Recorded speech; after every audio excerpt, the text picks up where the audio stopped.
ఉపాధి కోసం కొందరు వెళ్తే పర్యాటక ప్రదేశాలను పర్యటించేందుకు మరికొందరు వెళ్ళారు.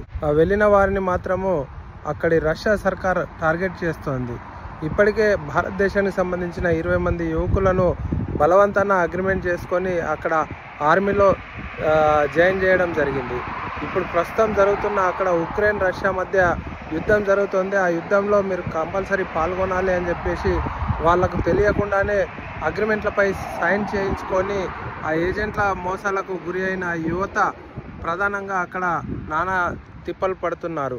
అక్కడికి వెళ్ళిన తర్వాత వాళ్ళు బలవంతాన సైన్ చేసుకున్న తర్వాత అక్కడ రష్యన్ ఆర్మీలో చేర్పించేసి ప్రత్యేక శిక్షణ ఇస్తూ వాళ్ళని బార్డర్లో జరుగుతున్న యుద్ధాలు ఏదైతే ఉక్రెయిన్ అండ్ రష్యా మధ్య జరుగుతున్న యుద్ధంలో వంట మనుషులుగా డ్రైవర్లుగా అక్కడ వాళ్ళకు డ్యూటీలు విధించుతున్నారని చెప్పేసి వాళ్ళందరూ కూడా ఆవేదన వ్యక్తం చేస్తూ ఉన్నారు. అక్కడికి వెళ్ళేవారు తస్మాత్ జాగ్రత్తగా ఉండండి, ఇలాంటి మోసాలకు గురి కావద్దని చెప్పేసి సూచిస్తున్నాము. అమెరికా నుండి శ్రీనివాస్.